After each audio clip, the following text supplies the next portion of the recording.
Hello everybody. In this lecture we will discuss the concept of constructors. Now what are constructors? In Java, constructors are nothing but member functions. When we are talking about member functions, they must be related with a class. So, constructors are nothing but member functions of a class. Yes, but if they are just the member functions of a class, why do we name them like constructors? Why can't we just call them member functions? Because they have something special. They are in a way different than other member functions of a class. And how are they different? They are different in a manner that constructors have the same name as that of the class.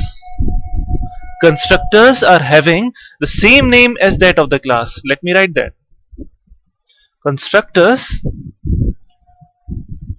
are those member functions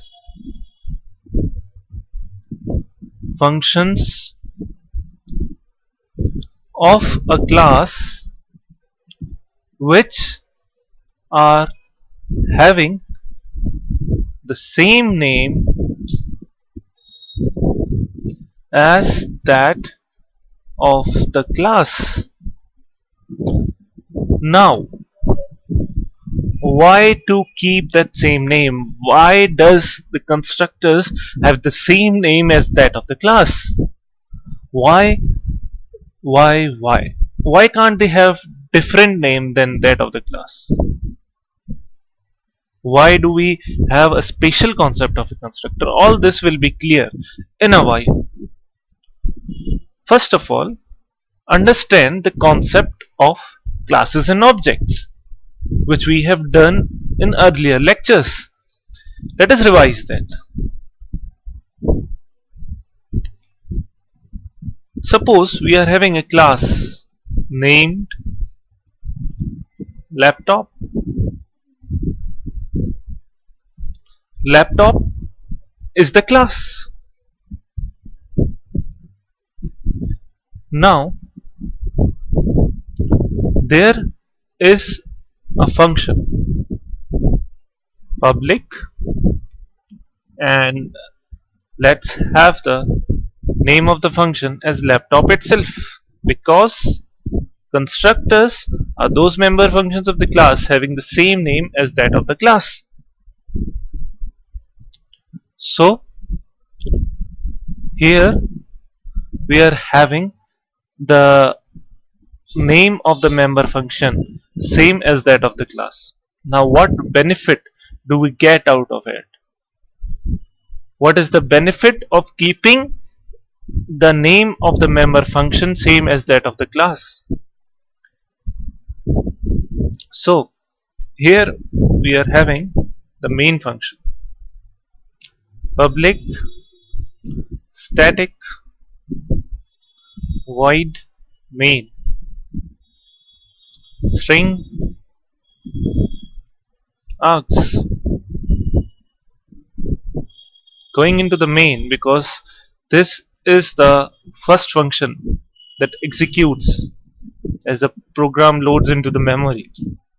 So here what we do, we initialize the class or the entities of the class or the objects of the class by defining a reference variable. Now how do we define a reference variable? We define it by just putting the name of the class laptop and a reference variable LP. It can be any other name other than LP, means it can be TP, it can be YP. You can keep the name of the reference variable anything you want, but just have that thing in your mind that should represent the class. The name must be such logical as LP represents the short form of laptop. So the the name of the reference variable must be such that it should represent the class. It should represent the class automatically. When you say LP, it denotes that it is the short form of something that stands with L and there is P in it. So laptop की short form हो गई LP. LP is the short form of laptop. So we give the name of the reference variable LP, and we define the reference variable, and we initialize the objects of the class laptop by initializing the class. Huh? So laptop LP is equals to new laptop. Now when we do it in this way, when we initialize the class in this way, if the class is having any data members like int, say name of the laptop, or name cannot be int, so let's say string name, and then let's say int model number. So these are the two data members of the class. Now these data members are initialized as soon as this statement is written, because the class is initialized. So by keeping the name of the member function laptop same as that of the class laptop, what we are doing, we are in a way initializing or calling that function laptop at the time of initializing the reference variable. I repeat my sentence, that by keeping the name of the member function of the class laptop same as the name of the class laptop, here the name of the member function is laptop and the name of the class is laptop as well. So by keeping the name of the member function same as that of the class, that is laptop, we are doing nothing but we are calling that function laptop while we are initializing the class in this statement. So we don't need to call that function. We are in no mood of calling that function by our own or by writing another statement. By this statement itself the member function gets called, and this is the advantage of having a constructor. So you might have a thought that this is not a great advantage, because you can write another statement as well, and calling a member function is not that difficult. You can write lp dot laptop in another statement and the member function can get called. So why to introduce a new concept just to save a 3-word or 2-word statement or an instruction? So to answer that question, I will simply say that this has an advantage. This has an advantage. Now, what is the advantage? It not only calls that member function, but inside that member function, if you are having certain data members of the class, for example, we are having name in this class and we are having model number in this class, so you can in a way initialize that data members of the class in this constructor. I repeat my sentence, you can, by using the constructor, you can initialize the data members of the class while you are initializing the reference variable of the class, while you are writing this statement laptop lp is equals to new laptop, which you have to do otherwise as well. You are not doing anything out of the box, or you are not doing anything special by writing this statement. This statement has to be written to use that class है ना? So you are doing it otherwise also. There is nothing special you are doing in it, but the extra advantage that you are getting in it is that you are initializing these two data members by calling the constructor automatically, and that initialization process is automatic because if you say, let's say you say the name of the laptop is Lenovo and the model number is 32567. 32567 is the model number, and it might cross the range. So let's take 3267. Might cross the range of integer. So let's take 3267 as the model number and Lenovo as the name of the laptop. Then here, if and a string and and an integer variable m is passed to this member function or the constructor, then you can initialize name with the value of n and model number with the value of m. So this is the advantage of constructors. Now you don't need to matlab in next statements you don't need to change the value or set the values by calling a different function. The values are set or the initialized in this statement itself. By having constructor, the values are initialized in this statement as well. You don't need to write a separate function for it, or you don't need to write setter or getter methods for that. है ना? The values are initialized in this statement as well, and now you can use those values because they are now initialized. So how to use those values? Let's say you want to print or display those values. So how will you display? lp.display. Let's take another member function of the class laptop, lp.display, and lp.display. You are doing what? You are displaying the values of whatever data members the class is having.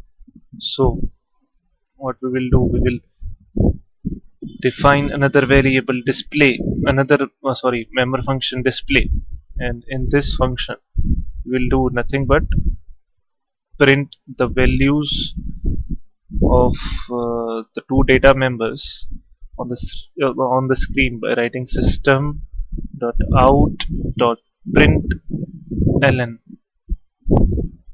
uh, the name of the laptop is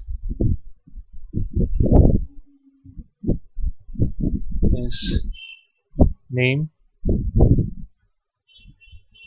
and system.out.println the model number of the laptop is model number.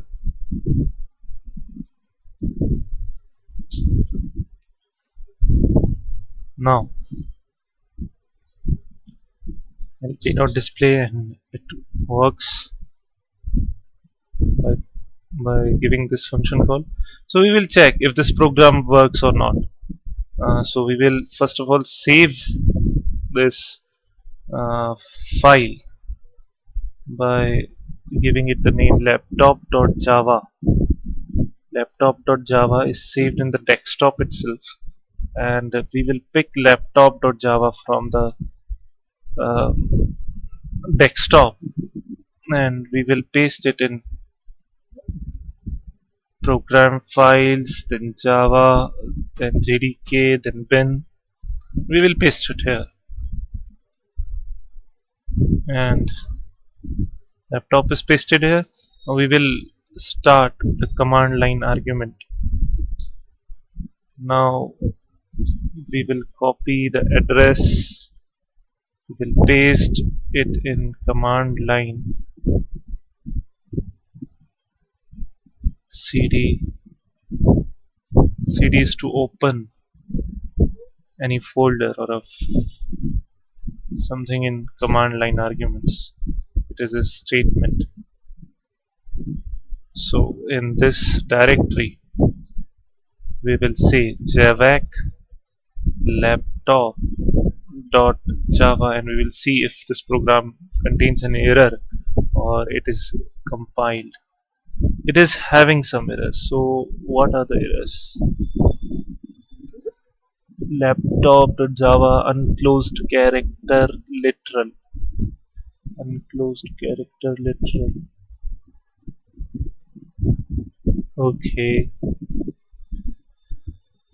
Expected at line 60. Unclosed character literal. Unclosed character literal expected. Okay. So there are 6 errors, but all errors are somehow related to one another. What has happened is, whenever we store a string, we do not store it in single quotes, we do it in double quotes. So saving it in this way. Now pressing Ctrl S, I've saved the file. Now again trying to run our program. Now it is reduced to one error, and it says that invalid method declaration return type required. Yes, we have forgotten to mention the return type. So here laptop.java is open, and this laptop.java is